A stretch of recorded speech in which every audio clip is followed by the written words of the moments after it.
start class 8 English second chapter 4 chapter name determiners।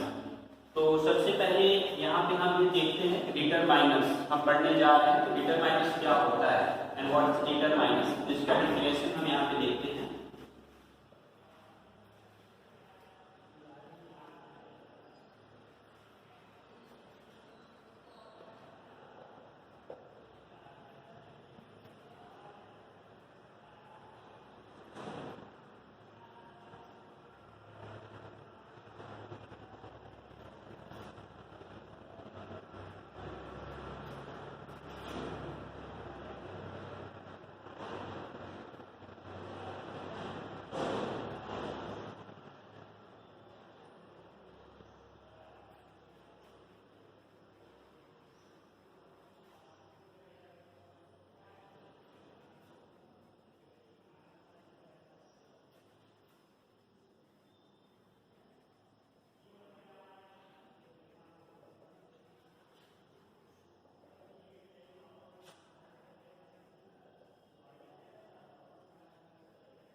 Okay, तो determiners हमने यहाँ पे इसका डेफिनेशन देखा। और determiners limit the meaning of the noun और a noun phrase showing whether a phrase is definite, indefinite और negative. इसका मतलब ये होता है कि डिटरमाइनर्स सीधी भाषा में हमको समझना है निर्धारण करना, यानी कि ये निर्धारित करता है। इसका हिंदी अर्थ हम जानते हैं कि ये नाउन के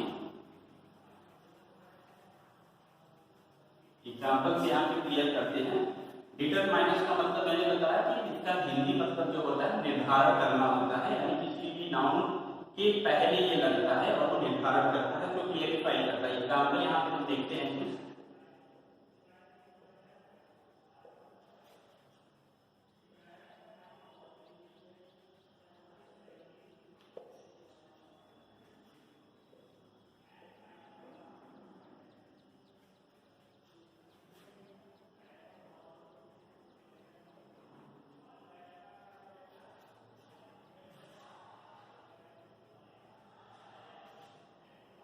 यहाँ पे मैंने एग्जाम्पल में देखा कि जैसा पहले डेफिनेशन लिखा था, डेफिनेशन मैंने आपको रीड किया और उसको बताया कि निर्धारण करना जो कि नाउन के पहले लगता है, ठीक, वो डिटरमाइनर्स कहलाता है। एग्जाम्पल में देखिए, my pen, some water, this book, a chair. ये डिटरमाइनर्स हमको इसमें पता करना है एग्जाम्पल में कि इसमें डिटरमाइनर्स है क्या। तो डिटरमाइनर पता करने के लिए हम दो शब्दों को लिखते हैं यहाँ पे।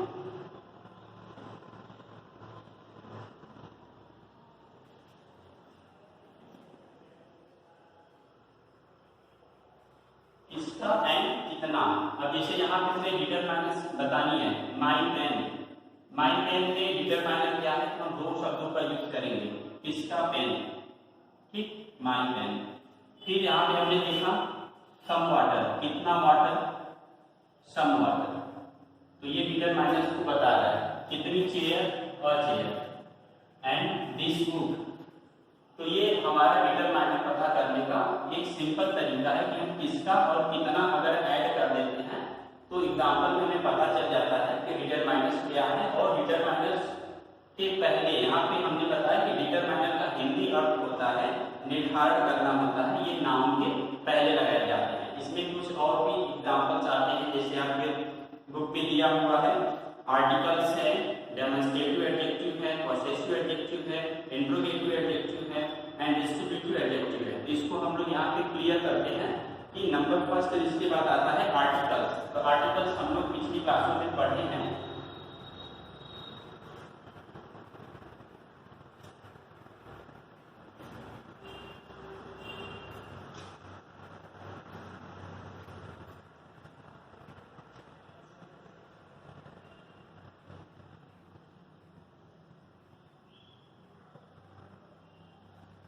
अब आर्टिकल्स में हम देखते हैं आता है हमारा ए, एन, द, ये आर्टिकल्स।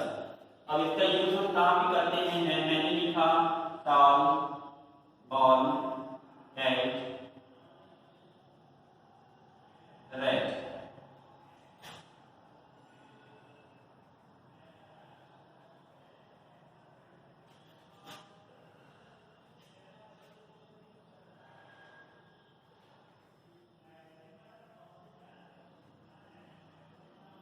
ठीक, अब यहाँ पे मैंने लिखा tall, ball, cat, rat, university, unity and umbrella.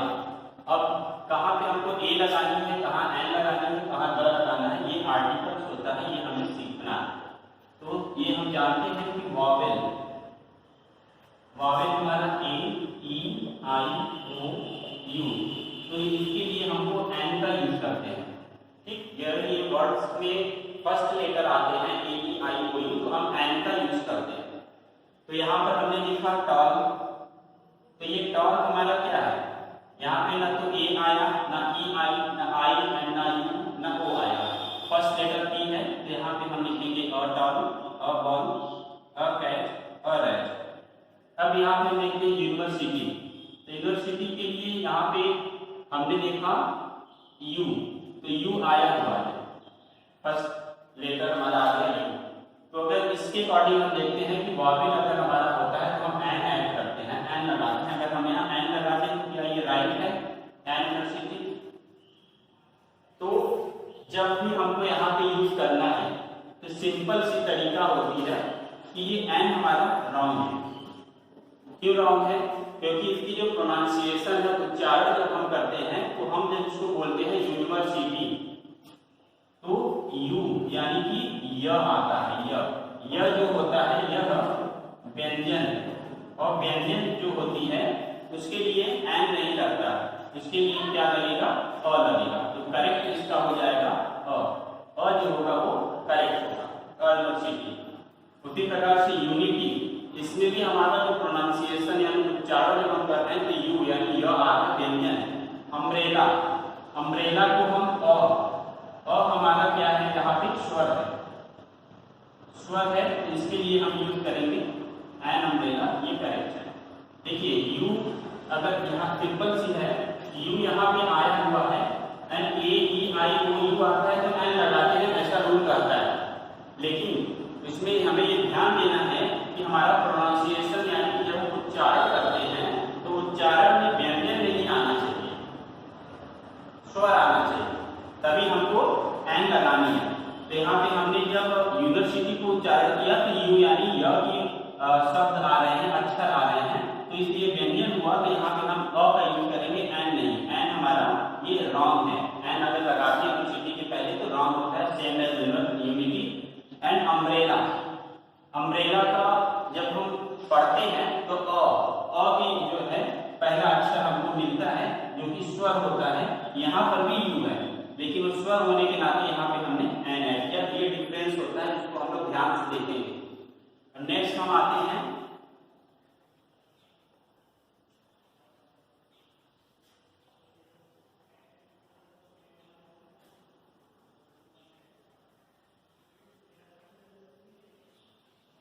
Next, अब द का यूज कहाँ पे करते हैं, ये भी बेसिक है, जिससे मैंने यहाँ पे लिखा कि दिस इज द बुक, फिर यहाँ पे लिखा दिस इज अ बुक। तो दोनों में अंतर क्या है, द का यूज हम कहाँ करते हैं, तो ये सेंटेंस एग्जाम में अगर आ जाता है कि आप बताओ कि दिस इज द बुक सही है कि दिस इज अ बुक सही है, तो बच्चों को लगता है कि दो में से कोई एक करेक्ट होगा, तो किसी एक को सही कर दो, किसी एक को रॉन्ग कर दो। लेकिन यहाँ पे करेक्ट मेरा ये भी है और ये भी है, बस समझना हमको ये है कि द क्यों लगा यहाँ पर।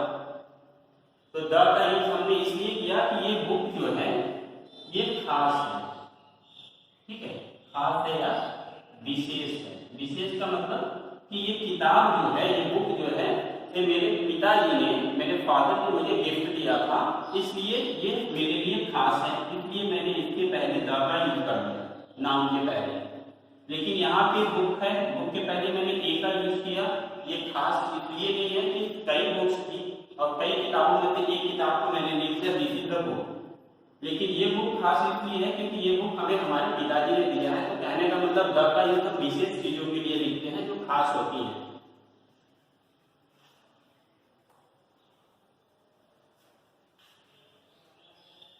फिर नेक्स्ट देखते हैं कि द का यूज हम कहाँ कहाँ पे करते हैं।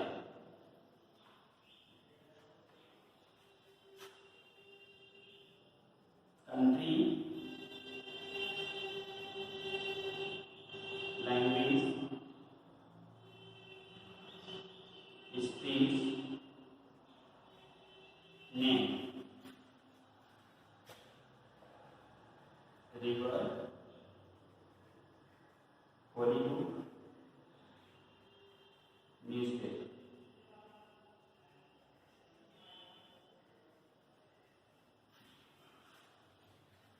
अब देखिए ये द हमने लिखा, द का यूज कहाँ पे किया जाता है?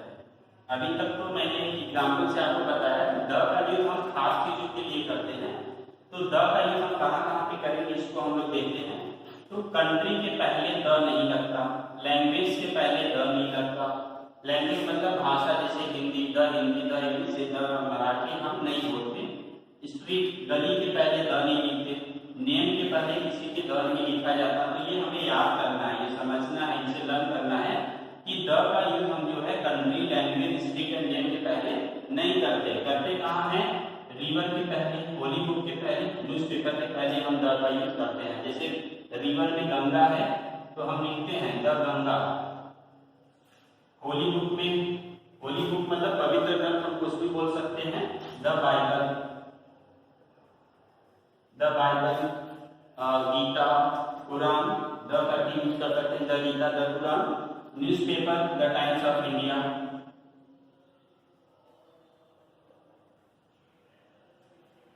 एंड एक्सेट्रा और भी चीजें।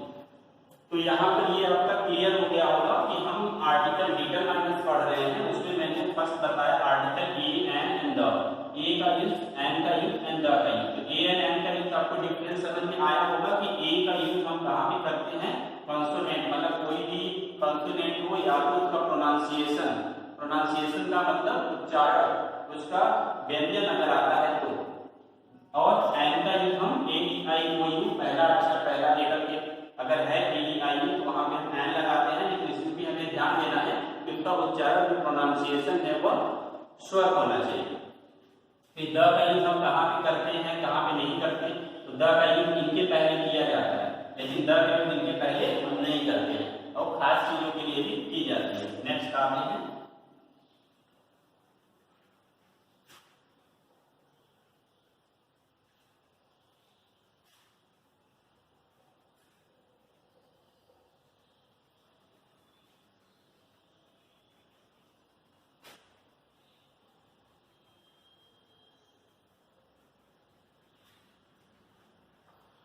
नेक्स्ट हम देखते हैं डेमोंस्ट्रेटिव एडजेक्टिव।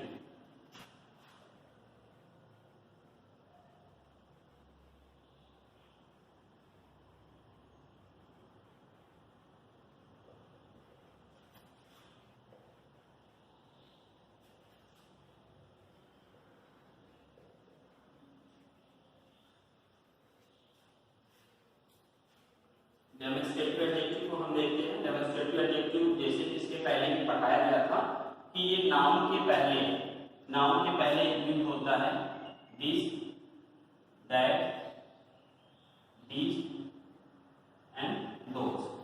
अब एग्जांपल देख लीजिए।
डेमोंस्ट्रेटिव एडजेक्टिव ये नाउन के पहले दिस का यूज, दैट का यूज एंड दोस का यूज होता है। तो हम this, that, this, that and those से ये आइडेंटिफाई करते हैं कि डेमोंस्ट्रेटिव एडजेक्टिव है।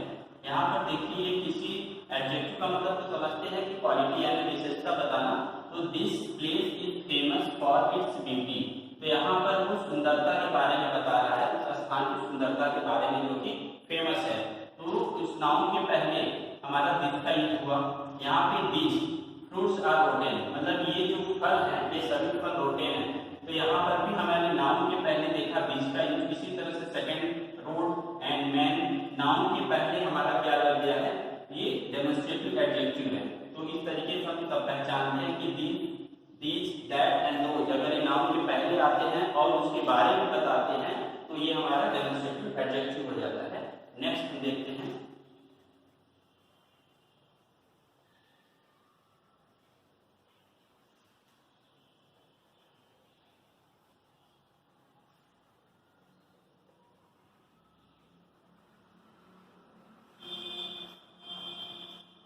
अब आता है पॉसेसिव एडजेक्टिव।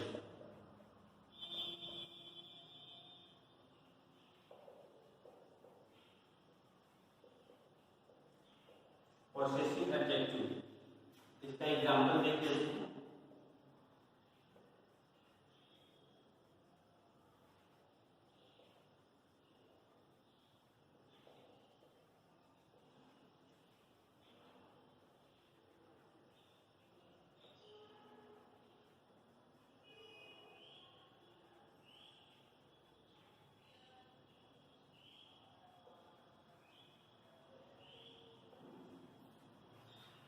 तो पॉसेसिव एडजेक्टिव का हिंदी मतलब समझ लेंगे अधिकार, अधिकार या हक जिसे हम कहते हैं, मतलब जिससे हमारा अधिकार हो, हक हो, मालिकाना हक हम जिसे बोलते हैं तो वो हमारा पॉसेसिव कहलाता है। तो इसमें हम यूज करते हैं माई,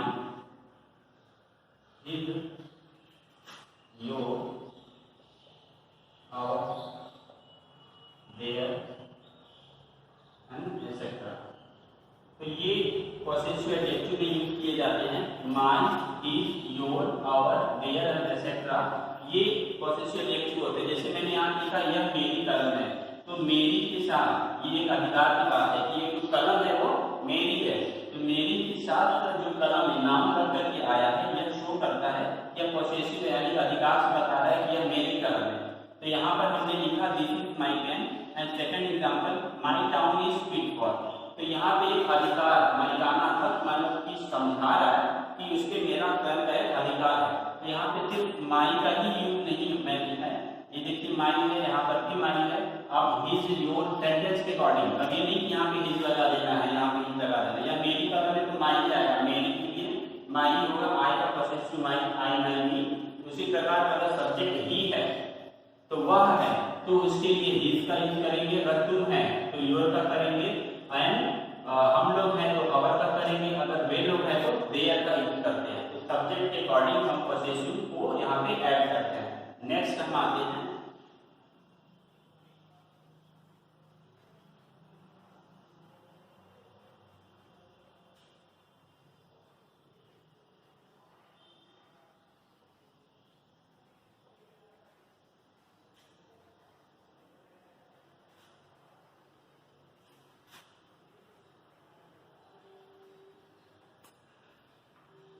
इंट्रोगेटिव एडजेक्टिव।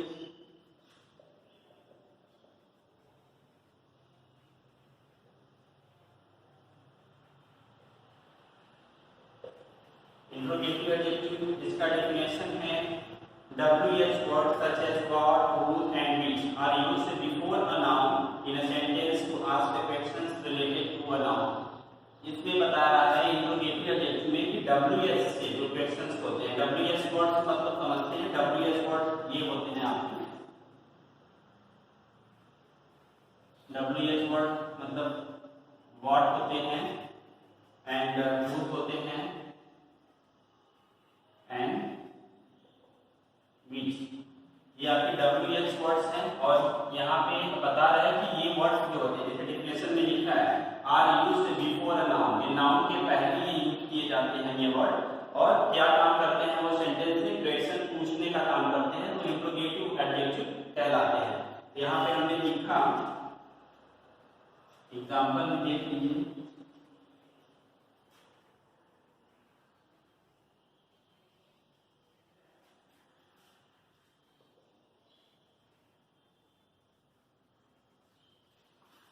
अब देखिए यहाँ जैसा कि WH वर्ड्स हमारा है यूज किया और ये नाउन यानी कि नाउन के पहले लगता है whose name is सनी, तो इसका मतलब हुआ कि whose name is सनी, तो सनी किसका नाम है, तो ये एडजेक्टिव है हमारा इंट्रोगेटिव एडजेक्टिव। इसमें सेंटेंस है, ये पूरा हम इसको सेंटेंस बोलते हैं और सेंटेंस में ये कौन सा काम कर रहा है, क्वेश्चन पुट अप कर रहा है, क्वेश्चन पूछ रहा है कि whose name is Sunny, Sunny किसका नाम है।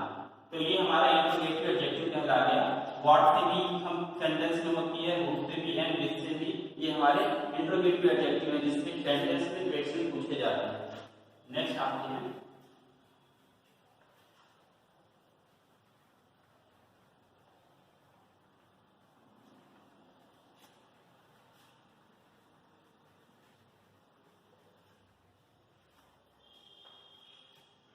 Distributive adjective.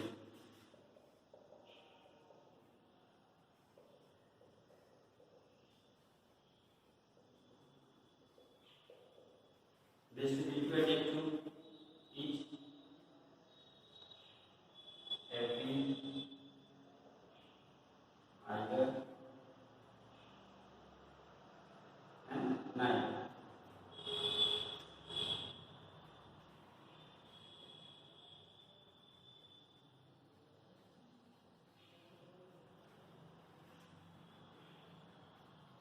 नेक्स्ट हम लोग देखते हैं डिस्ट्रीब्यूटिव एडजेक्टिव। और इसे डिस्ट्रीब्यूटिव एडजेक्टिव आप पढ़ रहे हैं, यहाँ पे कुछ कंफ्यूजन होगा कि सर अभी प्रोनाउन जब आप पढ़ा रहे हैं तो प्रोनाउन में भी आपने डिस्ट्रीब्यूटिव प्रोनाउन पढ़ाया था। तो distributive pronoun and distributive adjective थोड़ी सी डिफरेंस है, इसे हमें समझना है। तो सबसे पहले हम यहाँ समझते हैं डिस्ट्रीब्यूटिव एडजेक्टिव क्या। ग्रुप में हमारे कई सदस्य हैं ग्रुप में, और इन सभी सदस्यों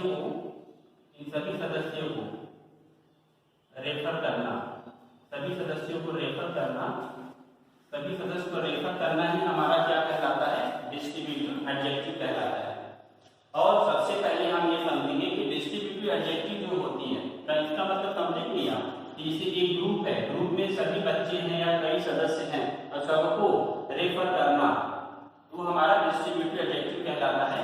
और डिस्ट्रीब्यूटिव एडजेक्टिव हमेशा पहचानते हैं each, every, either and neither से। एंड डिस्ट्रीब्यूटिव प्रोनाउन में भी यही होता है। तो डिफरेंस आपको देखना है कि आप कैसे जानेंगे कि डिस्ट्रीब्यूटिव एडजेक्टिव है कि डिस्ट्रीब्यूटिव प्रोनाउन है। तो डिस्ट्रीब्यूटिव एडजेक्टिव के बाद हमारा नाउन ऐड होता है।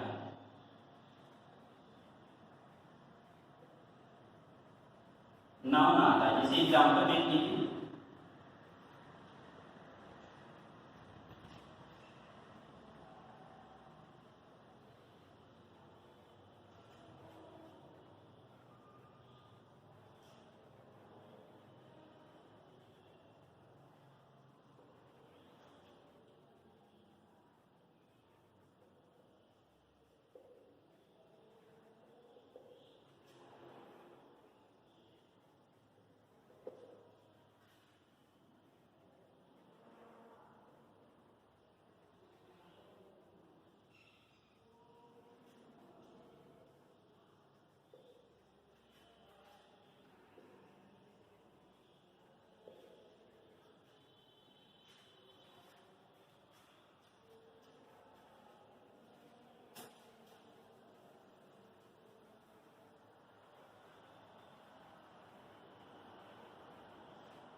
चलिए देखते हैं डिस्ट्रीब्यूटिव एडजेक्टिव। जैसा कि मैंने बताया कि ये each, every, either and neither से पहचानते हैं कि डिस्ट्रीब्यूटिव एडजेक्टिव है।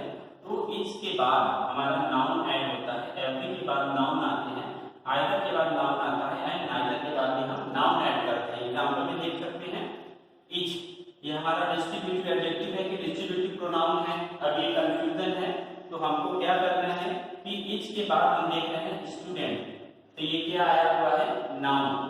तो ये अगर इसके बाद नाउन आता है तो ये हमारा डिस्ट्रीब्यूटिव एडजेक्टिव कहलाएगा, डिस्ट्रीब्यूटिव एडजेक्टिव हो गया। एवरी के बाद मैन, ये भी नाउन है तो डिस्ट्रीब्यूटिव एडजेक्टिव हो जाएगा। आइदर, पीयू, ये भी नाउन है तो ये हो जाएगा डिस्ट्रीब्यूटिव एडजेक्टिव। तो सिंपल सा बस समझना है हमको कि ईच, एवरी, आइदर, नाइदर के बाद यदि नाउन यूज होता है तो वो हमारा डिस्ट्रीब्यूटिव एडजेक्टिव होगा। और डिस्ट्रीब्यूटिव प्रोनाउन कब होगा, यहाँ पे देखते हैं each was present in the meeting. Each के बाद नाउन नहीं आया, आफ्टर इज नाउन ऐड नहीं है। अगर नाउन ऐड नहीं है तो ये हमारा डिस्ट्रीब्यूटिव प्रोनाउन हो जाएगा, ये डिस्ट्रीब्यूटिव प्रोनाउन हो जाएगा। बस ये समझना है मुझे कि after each every either neither add noun that is called distributive adjective and after each every either and neither doesn't use noun that is called distributive pronoun। अगर से इसके बाद आपके नाउन नहीं आ रहे हैं, ये नाउन नहीं है तो ये हमारा डिस्ट्रीब्यूटिव प्रोनाउन है। और ये सभी नाउन है, ये सभी नाउन है, ये नाउन है, ये हमारा हो जाएगा डिस्ट्रीब्यूटिव एडजेक्टिव। ये हुआ चैप्टर हमारा यहाँ पे डिटरमाइनर्स, ये क्लियर हुआ। इसके बाद आपका आएगा little, a little and the little का डिफरेंस आपको पढ़ाना है, वो नेक्स्ट वीडियो में आपको क्लियर करते हैं इसको।